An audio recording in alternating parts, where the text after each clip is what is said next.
We're talking about moving the needle. And speaking of moving the needle, I mean, again, we've got another person who embodies moving the needle, right? He's our next guest, our next speaker. He's built 3 multi-million-dollar businesses before the age of 40. He's a #1 best-selling author. He's co-authored with Stephen Covey and Ken Blanchard. He's a keynote speaker who has done more than 1,200 presentations. So we're excited to have him. He's going to talk all about moving the needle and inspire you to get to that next level. So please join me in welcoming Carl Gould. Hey, Eric, thank you so much. Welcome, everybody. Thanks for having me. I really appreciate the opportunity to be with you all today. I'm coming to you from England. When we talk about gratitude and things we're appreciative in our life, my mother-in-law turned 90 today. 90. So it's a little later in the day for me, and I'm glad that technology allows us all to be together the way that we can. And one of the things I wanted to talk about today, we have a little bit of time together. One of the things I want to talk about today is how do you move the needle in the times that we're in? And it's funny. We did a little trivia game at my mother-in-law's party, and they say, "Well, how well do you know Agnes?" That's her name, Agnes. We call her Oma, which is German for grandmother, but everyone says, "How well do you know Oma?" And Oma was a child during World War II in Germany. And where she lived on the Rhine was very much a battleground during World War II. And her family would take in Allied soldiers and help them heal. And she would actually hide them from the German soldiers, the German army back in World War II. They were bombing constantly where she lived. And you talk about a tough time in your life. And so we asked her, we said, "Oma, what do you think about this COVID?" And without missing a step, she says, "Well, at least we have food now." You think about your perspective about how hard things are and how hard things can be. She said, yeah, she said there were bombs dropping in and around where we lived all the time. There was no food. You couldn't go to the supermarket. You can forget that. And they actually had to wait on bread lines. So it was a totally different time, And so now when I think about my Oma for a moment, she's 90 now, and I say, okay, well, she's lived quite a life. And if you live to be 90 years old, you pass through the 4 major cycles that we go through in business and in life as a society. And those cycles that we go through are not only predictable, but they also with it carry certain opportunities that we could take advantage of. And that's what I'm going to talk to you about today. And I'll give you very briefly what the 4 cycles are. And I'm going to use the seasons, like nature's seasons. There's a spring, there's a summer, there's a fall, and there's a winter. And so every spring is followed by summer, which is followed by fall, which is followed by winter. Every 80 years or so, we go through these 4 seasons. They're about 20 to 25 years in length, but a total of about 80 to 100. But it's right around 80 that's the most common. And this pattern has happened for the last 500 years without fail. It's very, very predictable. We are predictable people. We get into things a certain way. We get out of things a certain way. We go through things a certain way. And so the first spring, or the last spring, I shouldn't say the last spring was 1946 to 1964. Does that sound familiar to any of you? Who was born during that time? No, Eric, don't raise your hand. I didn't mean you. I meant baby boomers, right? Baby boomers, not the baby boomer generation, a baby boomer generation, because every 80 years there is a baby boomer generation, right? 1965 to 1985, that was the summer, right? During that time, think about the 60s, the 70s, and the 80s. That's when I grew up. I was born in 1966, kid during the 70s, went to college, graduated college in the 80s, right? Or went to college in the 80s. And what was that all about? That was high inflation and gas shortages and revolution and high interest rates. You know, when I started my first business in 1985, a 30-year mortgage on a home was between 12 and 18%. Right now, they're talking about, oh, the Fed might raise interest rates 0.75%. It might go all the way up to 5. Like 5? I'll take it. It was 12 to 18 when I was a kid, right? That was 1965 to 1985. And then came the fall, the harvest, autumn, 1985 through 2005. And during that time, you can do no wrong in business, right? From 1985 to 2005, whatever you did worked because credit was cheap and banks were loaning and everyone had jobs and the value of assets was high. As a matter of fact, it was inflated, right? And during that time was a huge time of abundance. As a matter of fact, if you were to look at the Dow Jones Stock Exchange ticker symbol, it goes like this. This is 1930s, 1940s, 1950s, 1960s, 1970s, 1980s, and then it goes straight up like a hockey stick. If you've ever heard of that, like, will this be hockey stick growth? The end of a hockey stick is flat and then goes up. That's what the 80s to 2005 was, right? I remember my uncle Nate owns an apple orchard. He's a farmer. I live in New Jersey. He's got his farm right in Pennsylvania. Third week in September, it's time for the harvest. We go out to Uncle Nate's farm and we say, Uncle Nate, we're farmers today, and we're going to help you harvest your crop because we're farmers. And my Uncle Nate's like, oh, don't get too excited. On the third week in September on an apple orchard, everybody's a farmer, right? The apples are falling off the damn trees. He goes, as a matter of fact, your only job here, Carl, is to make sure the apples don't land on the ground because the state of Pennsylvania won't let me press them into my cider. All right? Don't get hurt because I have no time to take you to the hospital. Don't let the apples hit the ground, farmer, right? Everybody's a farmer when there's apples falling off the branches of the trees. And that's what it was like in business in 1985 to 2005. But then 2005 hits, okay? Downturn in the house starts to downturn in the housing market. 2008 comes. We hit winter. Winter comes every 80 years, like it or not. It's predictable. It always happens. It's a pattern that has repeated every 80 years for the last 500 years. Winter. What happens in winter? Well, there's two corrections in winter. We had the first one, that was 2008, right? And every 80 years or so, okay, every 80 years or so, there's a world conflict.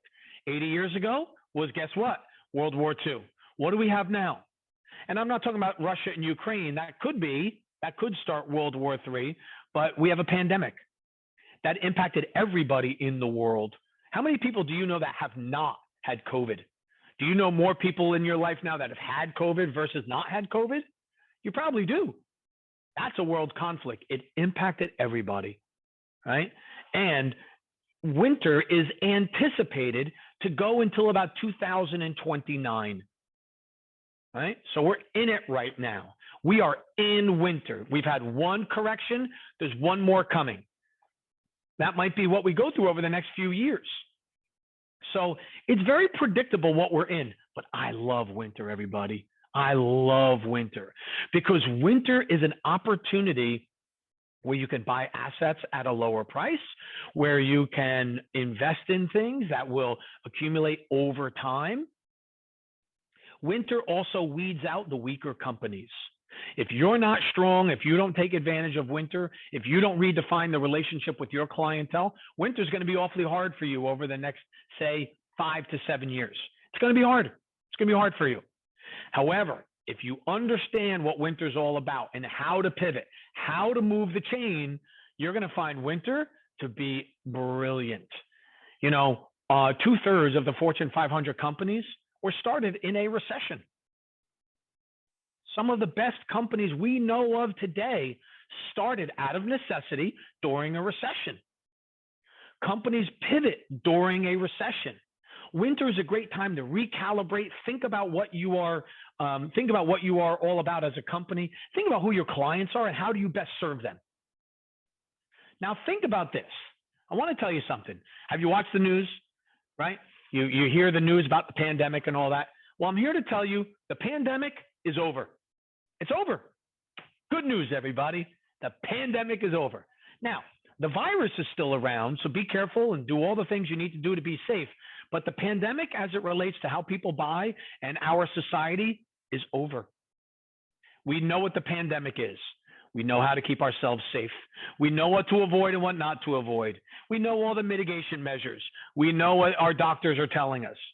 So we've solved that part. Now we just have to follow through. Why do I say it's over? I say it's over because what the pandemic did was two things. Number one, it put a magnifying glass on the flaws in your business model. That's all it did. It highlighted your business model. COVID wasn't your problem. COVID just magnified what the problems are in your business and what you need to do to overcome them. That's the first thing. The second thing it did is it magnified the challenges in your leadership style. Okay? It can't just be all about the operations. It can't just be all about the sales. It can't just be all about the finances. We got to shift how we interact with our clientele. Okay? And so that's all COVID did. COVID ripped the bandage. It said, all right, anyone who has had a gap in their business model or their leadership, you will be unfairly punished during this time. Right? Well, wait a minute. I was shut down. I was locked down. Think about that for a second. Were you shut down and locked down? Or did the state, your state, tell you you couldn't have patrons inside? It's a big difference between the two. In most cases, you were mandated to have lower occupancy, and you were mandated or no occupancy for a period of time. So we have a client that is a mattress retailer. They sell mattresses. If you are a mattress retailer, you need people coming through the door. You need a lot of people coming through the door. You need a lot of people on your showroom. You need people walking around. And our client said at the time, the state of New Jersey said, we can't have more than 10 people in the building. He's like, we might as well just close down. Because by the time you open up and you put a salesman in there and you put a delivery person in the back and you just open the doors to operate, you can only put one shopper at a time. God forbid they come with a partner. What are we supposed to do? So I said, we're going to double down. We're going to rethink the relationship with the client. What would the client really like? Does the client want a whole bunch of people on the floor, or is that for you? Well, that's for me, the salesman. I want a lot of people on the floor. What does the customer want? Well, the customer wants our undivided attention. So let's give it to them. What are you talking about? Let's change the showroom to say by appointment only. You are going to get every person, starting with COVID, got a VIP shopping experience. Guess what happened? You would say, oh my God, you want to restrict our traffic more? Well, think about who would make an appointment to see a mattress. Somebody who's not all that serious, or someone who's probably very serious? Well, guess what? They found that they had people that were very serious about mattresses setting appointments. Their close rate jumped up to 93%. 93%. Their average transaction went up by 50%. And their most expensive mattress became the number one seller. They sold more. 48% of the revenue of that business came from their most expensive mattress. It's amazing what they found when they let the shopper come in all by themselves, have a VIP experience, socially distanced with masks, hand sanitizers everywhere, you name it, walk through, and 93 times out of 100, they bought the most expensive mattress and they accessorized it. As a matter of fact, during COVID and the year after it, while other mattress retailers were struggling, they broke sales record after sales record after sales record. 20, 21, 22. Broke 3 sales records in a row because they redefined the relationship with their customers. So why am I saying COVID is over? The pandemic is over, right? Because, folks, the requests that you got from your clientele during COVID are not temporary. They are permanent. You mean I've got to keep walking the stuff out curbside? Yes, you do. You mean I have to go to my clients from 5 p.m. to 9 a.m., 5 to 9, instead of 9 to 5? That's right. Now, you should offer that as a premium service. We'll come 5 to 9 for a premium as opposed to 9 to 5. We'll come on the weekends. We want touch-free, contact-free service. We don't want to come to you anymore. We want you to come to me. Delivery service. One of the largest trends in franchising, and it's not going away anytime soon, is bringing the franchise to the location, to the client. Don't make the client come to the franchise. We have a company called the Brake Squad. It's a mobile brake repair. They'll come change your brakes right in your office or right at your home. Think about that. You used to have to take a whole day out. Oh, I got to get my brakes done. Wonder if they have a loaner card. Do they have Wi-Fi? Can I set an appointment? Where is this place? Not anymore. Call up. I need my brakes done. Where are you? We'll come to you. Notice that trend? That's permanent, folks. That's permanent. People want more and more flexible payment terms. That's not temporary. It's permanent. They want to deal more with technology. That's not temporary. That's permanent. So I would ask you, take a second, write down, what are some of the requests that you got from your clientele during COVID that you thought were just temporary? They're permanent. They're permanent. Our clients asked us, can you bring owners together so we could talk about what's going on, so we could support each other, so we could share experiences? So we did. We created the President's Council. We had it once a week during COVID. We now do it once a month. In the beginning, we did it once a week. We asked them, how often do you want it? They said once a month. 3 times a year, we bring them all together in a live setting so they can learn from each other. Your temporary requests by your clientele are now permanent. Okay, now, here's the other thing that will move the needle, okay? We are in a volatile economic time, right? Unemployment, brilliant, very low. Prices are high, right? You say, well, that's inflation, but you're also getting paid more, right? So there's good, there's bad, there's volatility. It's up, it's down. A few years ago, retail was all the buzz, right? Now retail's been wiped out, right? Because people now want to purchase online. Everything online? Not everything online. They want to buy standardized products online. They want to buy customized products in person. Let me say that again. For all of you that sell a product, you think Amazon is going to wipe you out? No, it's not. Amazon is the standardized economy. Your boutique is the customized economy. Right? So in other words, think about this for a second. If you're not sure what to wear for an upcoming event, you want to buy a dress or a suit, and you need some guidance and you need someone to measure you and all that, are you going to do that on Amazon, or are you going to go to the boutique? Probably going to go to the boutique. If you already know what you want, like, hey, I need this knife, and I need this knife, I need this spoon. I can go on Amazon and get that. I know what I want. I'll go on. I need a knife, I need a spoon, I need 8 of each. And I can just order them. That's the standardized economy. Are you going to do an interior decorating, right, on Amazon? Probably not. However, you interior decorators, I bet you some people would rather you coming over to the house, they would rather take the phone, put the video on, walk you around the property, right, and then you give them some guidance over the phone. I signed my first notarized documents virtually. They are remote notaries now. Brilliant. Okay. So what are those requests, right? What are the things that you're being asked of? Okay. Because here's what we want to do. During volatile economic times, purchasers defer to who they believe are experts. Okay. Well, how do you know I'm an expert? How do you know Eric is an expert? How do you know Ted or Sharon or anyone else or Dawn is an expert? How do you know? Well, Let me ask you a question. Well, you'd have to judge quality and you'd have to judge price, right? So this is what I would ask you to do. Take some time this weekend, go to a shopping mall. As people buy, consumers are going in and out, ask them on their way in, sir, ma'am, what are you here to buy today? Are you here to buy the most expensive, highest priced goods and services?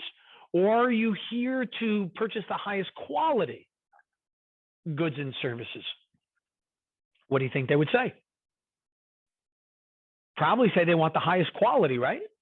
Okay. Well, how do you judge quality? Price. Price. What's a better watch? A Rolex or a Timex?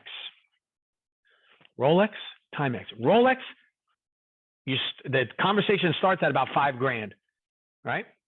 Timex, good solid Timex, $100. What are you getting for the extra $4,900 in a Rolex that you're not getting in a Timex?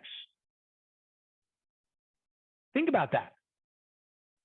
If you're saying words to yourself like, well, prestige, brand, recognition, arrival, success. Well, I can't put any of those in a wheelbarrow. None of those are physical. They're all intangible. If you ask a jeweler, if you ask a watch professional, what's a better timepiece? They would say Timex. It's more accurate. Doesn't break as much. But are you really buying a Rolex so you can have it down to the second, right? Rolex is thought of as jewelry as well as a timepiece. It's a status symbol, okay? And so think about that, right? Most of us would say Rolex is the superior timepiece, even though the utility of it isn't as good as the Timex. And yet we would pay $5,000 for a Rolex. And I would suspect that for those of you that are into watches, you probably have a picture somewhere of that Rolex up next to your computer or in your journal. And you say, someday I'm going to get that Rolex. And you probably don't have the Timex up on the wall saying, someday I'm going to buy that $100 watch. Probably not. Right? And so when we pay more for something, we perceive it's worth more. And that's what we want to be. That's what we want to do in our business as well. So here's what I want you to do. Take a second. I want you to write down the top five complaints about your industry. Maybe not about you personally, but about your industry. Okay. So in a past life, I was a contractor. So they used to say to me, Carl, you contractors, you never call back. You're never on time. You don't start on time. You don't finish on time. You're going to change order me to death, meaning you're going to tell me it's one price and then you're going to tell me it's a lot more later. You're not going to stand behind your work. They went on and on and on. So here's what I did is I took the top five. Don't start on time. Don't finish on time. Don't maintain the budget. You don't guarantee your work, and there's no senior management on site. Like the people feel that they have to babysit my team. So I took those top five, and I created a guaranteed option for everyone that I sold. And I said, well, you can have the standard program. We called it the standard. And yes, I thought of that all by myself with no help. Yeah, I know. Pretty clever. And then we had the guarantee. All right. And so we had the standard and the guarantee. And on every project, I would slide the two options in front of the client and say, well, the standard, you get into our production schedule. We work as hard as we can. We'll have some delays to weather and supply chain. And, we'll do our best to be on time every day. And we'll try to get done as quickly as we can. And then we had the guarantee, which said, nope, I start on the day that I say, no matter what the weather. We work through the weather. We get done on a certain day. We guarantee all of the plant material and the hardscape material for a year. There will be no contractor-driven change orders, which means if you don't change the scope of work, the price stays the same no matter what. We run into an obstacle, that's our problem. And lastly, there'll be a senior manager, project manager on the site all the time. Those five. However, those five carried with it a 35% premium upgrade. So you had the standard for I could tell you, my average sale was $50,000, the standard. My average sale for the guarantee was $67,500. Right? The guarantee outsold the standard 2-to-1. 2-to-1. Think about it. Who would buy the guarantee? It's the same project and pay that standard. Somebody who had to get the job started on a certain day. More importantly, it had to be finished by a certain time.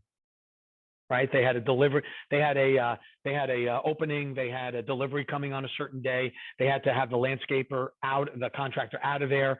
They're having an event at their building. They needed a certificate of occupancy so they could bring their tenants in. All of that, right? And so we sold that more than anything, and we have done that. We have done that all throughout our career, and we've advised our clients to do the same, right? So during volatile economic times, let me come back to that, people defer to experts. By me having a premium pricing, and addressing all of the problems that were top of mind of my clientele, how was I positioned? As an authority. All right, so if somebody buys the same exact program, the same exact service, but pays a 35% premium, and I deliver on that, all intangibles, by the way, start on time, finish on time, and I don't change the price. And I guarantee it for a year. As long as I do a good job, that's not costing me anymore. I just have to be tighter. I have to be more on my game. But if I'm getting 35% more for the same job, where does that 35%, where do those dollars go to? Right to the bottom line. Makes you more profitable, positions you as an expert right out of the gate, right? Now, all of a sudden, you are positioned properly. You are moving the needle during this time. Now, those top 5 complaints, I bet you got a bunch, right? From your prospects. I bet you there are things like, well, you don't deliver. You don't take credit cards or cash. You don't barter. You don't come after hours. Well, you see what I mean? You don't guarantee. You can't give me access. You give these top of mind problems, your clientele is going to think you are the expert and you're able to do it. Okay. So that's one technique that you can use to move the needle right out of the gate. Now, Eric, I've been talking for about 30 minutes. I know you wanted to leave some time for Q&A. Did we want to open up for some question and answer or some other panel discussion? We certainly can.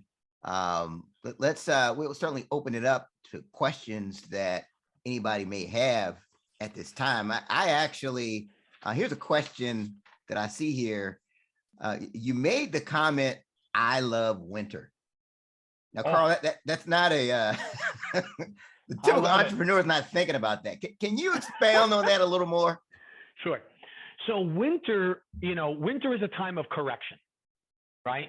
Winter will expose the flaws in your competitors' business models and in their business. And so if you're a strong company in winter, like Apple is a very strong company, right? Apple, their stores, you say, well, retail really took a tough, knock during COVID. Not an Apple store. Apple stores are packed. As a matter of fact, they have security outside to make sure that there's not too many people in there because COVID, has occupancy. They enforce the occupancy restrictions stronger. So Apple retail is doing just fine, because they've built the right relationship. They made it interactive. They made it informative.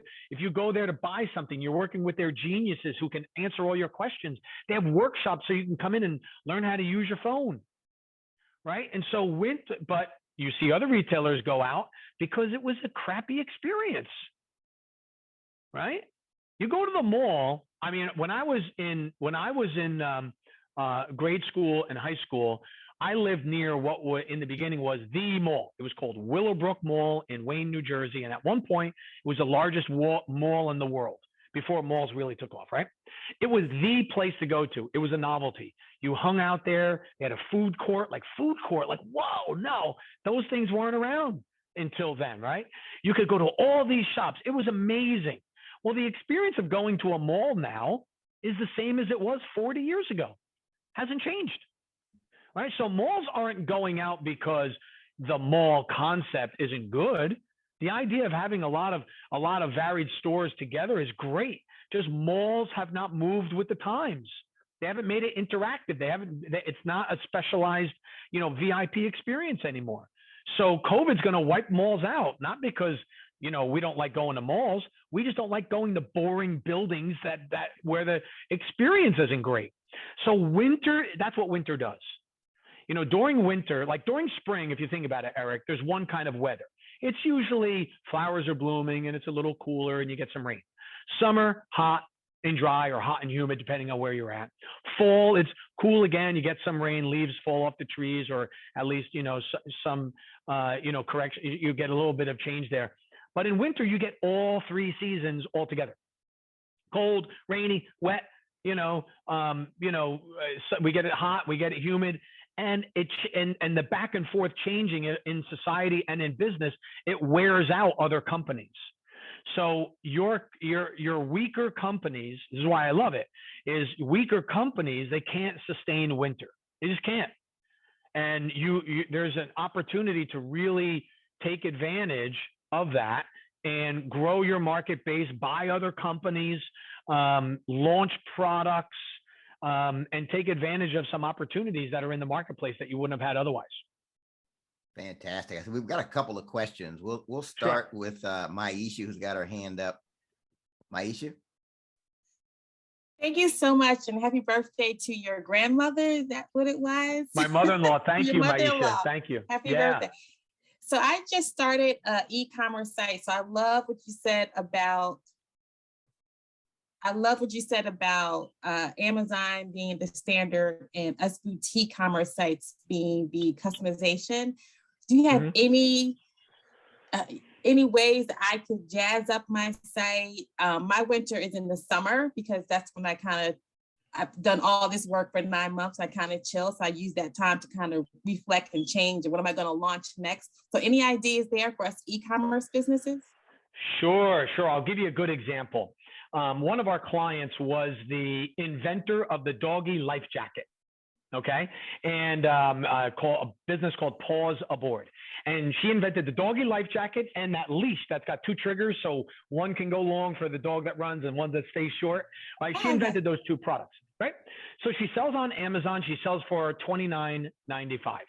Okay. And she has them created in China. And so it took a couple of years. It was a good selling product. All of a sudden there's a Chinese knockoff and they're selling it for $21. And she's like, oh my gosh, I was a bit of a reluctant entrepreneur anyway. I think I'm selling the business, Carl. And I said, well, Amber, if you're going to do that, before we do that, why don't we take a slightly different tact? Instead of dropping the price, let's sit down, triple the price, but we are going to make a bold guarantee. And here's the guarantee. If you were tracking her product, one night you went to sleep and it was the price was in the 20s and she did not have a guarantee. And the next morning you woke up and her price was near $80. And here's what it said. Same exact product. It said, if your dog doesn't have its best day ever on the boat or on the beach, you could return the doggy life jacket with no questions asked for a full refund. Okay. Now, how many dogs do you know have had a bad day at the beach? Right? 0. Right? Nobody. How many dogs do you know don't love a boat? They all do, right? And so, but think about it for a minute. Who are they really speaking to? Right? So Maisha, the first thing is we want to make sure that you really dial into your ideal client avatar. Right, because that was the real beauty of this is we really spoke to not just pet lovers, because there's so many pet lovers, but pet lovers who have boats, and so that would imply some discretionary income, and also pet owners that take their dogs to the beach. Right, so we took a chance and we said, would they be willing to pay a premium to guarantee that when they get all their stuff together and they go to the beach or the boat, that they're going to almost be guaranteed a great day. And what do you know? The sales of her product tripled. She sold out so fast, she missed the holiday rush. And she's like, let's sell now. I'm like, no. We got to do one more run. We have to do one more manufacturing run, sell through a second, then sell. right? And so she did, and that's what we did. And then she sold her business. And so so I tell you that story. So on your e-commerce site, the descriptions and the guarantee, the promise, that's where you want to start. Okay. And I would offer, what's an example of one of the products that you sell? Any one product. So we have this beard oil that I was trying to sell for Father's Day. And I got a couple of hits on it, but I wasn't able, my goal is to sell 100 of a price point that's $10 and below every month, but I wasn't able to get the hits on it. Okay. All right. So why would a guy wear beard oil? That's a good question. All right. Now, well, so think about it. If this is not a guy that has a beard for survival reasons, or, you know, they're a woodsman, or they're a firefighter, or for protective, they're doing it probably to look good, I would think. Yeah. Well, that's number right? one. Yeah. Okay. And he wants to look good. Why? For other guys? No, for the ladies. No, exactly. So what benefit are we hoping he gets by putting on that beard oil, looking like a badass, looking really good to the ladies? What are we hoping will happen? I guess he's hoping that the ladies will respond to his handsome face. Ah, so that's our guarantee. Okay. So we take that $9 beard oil, we'd make it $19.95, or better yet, maybe $24.95. Guaranteed to turn the women in your life wild, or your money back, or guaranteed to get the response you were always hoping for, or guaranteed to be the hero in the household. You see what I mean? Yep. Because that's why he's doing it. That's why he's buying it. He's not buying it so he can have a well-coiffed beard. It's a look. It's as part of his identity. It's part of his messaging. It's part of who he is. You see what I mean? Like, he's going for a look. That guy's not beard oiling just because it's like, oh, well, it takes the itch away. I doubt that. That might be one of the features of it, but it's not the benefit. You see what I mean? Yes. So let's get really creative and let's have some fun. You know who does a good job of this? You may want to check out is it Sasquatch or Dr. Sasquatch soap? Okay. And they show the guys out in the woods like, hey guys, don't smell terrible. This is Sasquatch. Or Axe by Unilever. Axe does they appeal to 20-somethings, and they do this they have these funny commercials. And the one funny commercial is they have a guy who goes into the pharmacy or the supermarket, and he takes out the soap, right? It's liquid soap, and he opens it and he smells it and he looks at it and goes, that smells good. And then like 9 women tackle him, right, and bring him to the ground. And then all in the background it just says, "We warned you." See what I mean? It's clever. It's funny, right? But what they're doing is, that's the promise. Sasquatch is saying, smell like a guy. That's why you want this. The other one is saying, you know, you're doing this because you want to attract the lady in your life. So you're going to have to fend them off, is what they're trying to say in a fun way, right? So whatever the reason for that beard oil going on, that's what we want to play up to. And let's have some fun with these guys. I'm sure they'd appreciate it. Yeah, I think you're right. I'm taking my business way too seriously, trying to get all this stuff done. Right. I'm going to try to have more fun with it. Thank you. Right. You got it. Fantastic. Okay, so our next question comes from Dr. Sharon. Hey, thank you. Yes. Carl, first of all, thank you so much for great information. So I just want one of your latest articles, Forbes articles, is you need to work less to make more. And that's a concept that many entrepreneurs just can't gravitate. Can you talk a little bit about that? Yeah, so thank you. So do you follow any sports at all, Dr. Sharon? Yes. Football, if I were to say Tom Brady, not a surprise. Right, everybody knows who that guy is, right? Everyone knows who that dude is. Anyway, so here's what we talk about. First off, what we tell our clients is, if you're a business owner, think of your time in chunks of 20%, 20%, and 60%. 20% of your time is strategic thinking and planning on your business. 20% of your time is spent mentoring and coaching your employees, your team, your vendors, the people around you. And then 60% of your time is doing your job description, whatever that might be. I didn't say 100% of the time, I said 60% of the time. So I want you to think like a quarterback, like Tom Brady. Okay.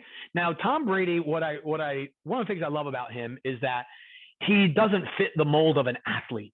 Like he keeps jokingly say, can you please take the pictures of me as a rookie off the internet?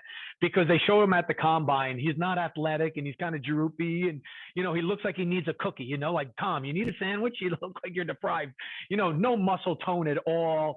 He was the 199th guy drafted. Like you feel bad for him when you hear the story, and then he becomes Tom Brady. But one of the things he was taught was the faster I can get rid of the ball, the more successful I can be. And that is a metric that quarterbacks in the NFL are trained on. If you hold the ball too long, bad things happen. Bad things happen. So what Tom Brady's really good at, as a CEO, you're like Tom Brady. The ball comes to you, meaning every task, every decision, every opportunity, every issue comes across your desk. You have it. Now, what do you do with it? Now, if you're Tom Brady, if you hold on to the ball too long, what's going to happen? He's going to lose yardage. He's going to fumble the ball. He's going to get hit. He's going to throw an interception. The longer he holds on to the ball, bad things happen. The quicker he gets rid of the ball, meaning he distributes the ball to the person who can do whatever that play called for. He either runs with the ball, or he hands it off, or he throws it to somebody, or he pitches it to somebody. The quicker he does that, he's actually working less. If we ever calculated how much this guy is actually paid, we would all be really upset, because he touches the ball on average 2.17 seconds on every play. You know what that means? That guy's involved in about 40 plays. Do you realize he actually works less than 2 minutes every game? Like he has his hands on the ball less than 2 minutes every game of a 60-minute game. Hold on to the ball longer, bad things happen. That's working harder. Getting rid of the ball quicker, that's working less and working smarter. In other words, the business translation here, Dr. Sharon, is build a team around you that you could trust, that you're on the same page, you communicate well, you know your processes, right? Then distribute the tasks to them as quickly as possible. Nothing sits on your desk more than 24 hours. You delegate it, you do it, you dump it, but it's gone. The longer you hang on to that decision, the longer and I'm not suggesting you rush. I'm just suggesting that you build the muscle. We build the muscle where we say, I got a decision to make. Let me bring the people around me so I can gather the decision I need, make the decision, and move on. Thank Does you. that answer your question? Oh, yeah. Thank you. Cool. You're welcome. I love the Tom Brady analogy. I'll have to keep that in mind as I'm delegating. Bad things happen when you hold the ball too long. That's right. Great. That's right. Ted knows what I'm talking about. Get rid of that ball, right? He's in the shotgun, baby. He gets the ball, it's gone. Man, I had a question, but you just changed it with just what you just spoke about, because I think it's a big thing around trust, right? Like Tom Brady has to know that he can trust that he's going to get the ball to a person, they're going to catch it. He's got to trust that the line is going to block and give him the time to get that ball away in 2 seconds. And then as a CEO or president of your organization, you got to trust.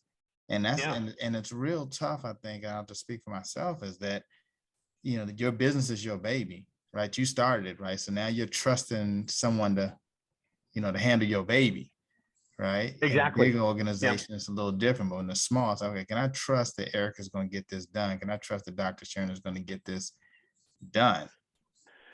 Ted, to that point, I studied under an organizational life cycle guru, and he had his own definition for the word trust and the word respect. And he said, do I respect you enough that when we're face to face, I can be real with you, you can be real with me, we can talk openly and honestly about what needs to be done or what just got done, or can we be real with each other? That's respect. Trust is, can I trust you when our backs are turned and I walk out of the room and you go your way, right? We've had our respect conversation. We've agreed on what we're doing. Can I trust that you're going to go do what you said? And can you trust me that I'm going to go do what I said? So next time we come back, we've met our agreements. And that always stuck with me. And I always thought that was a good way to think about it. Do I respect you enough to be real with you and be open and honest with you? And then when we're done, can I trust you to do the thing that you said you're going to do? And if I have those two, we can build a pretty amazing relationship and business together. Yeah, it's tough. It's tough. You know, I remember years ago when I gotten started, I had hired an employee, and she had said to me, she said, "Ted, do you trust that the people that you bring on, you know, can get something done that, you know, you brought them on to do?" And I'm like, no, I don't trust. Right. Because I mean, I interview you, you know, your resume says certain things, you interview well, right? But until I see you do it, then it's hard for me to trust. How do I know? How do I know? know? Right. And then, And you know, can't. and let's say it's a major account, and I've given you this opportunity to do something and you don't do it. And then I lose that account, you just go get another job. But that's Right. major for my business. So I think for me, when people first start working with me, it's kind of like you're on training wheels. Like I got to see it a little bit before I can say, okay, you know what, now I trust. Right. Exactly. Good point. Thanks, Eric. Back to you. Oh, sorry. Yeah, one other thing was my original thing was as more of a comment as I like what you said about, you know, all these things that we were doing during the pandemic, and then people want to go back to how we used to do it. Like, I can't wait to do all these things the same way that I used to do it, versus leaning in on the benefits of what you learned, which is change, right? Because we don't want to change, but we were forced to change during the pandemic, and a lot of those changes were for the good. And so, as you said, to incorporate those as you know VIP services, or you know, those types of things, I think was a great concept. We're seeing that more and more. Buyers are wanting that from their businesses. Yeah, for sure. Thank you. Great. You're welcome. This has been excellent. Thank you, Carl, for sharing everything you shared. How can people best connect with you? So you can find me at carl360.com, CARL360, carl360.com. That's kind of the gateway of all the things that I do. And hopefully our paths will cross again soon.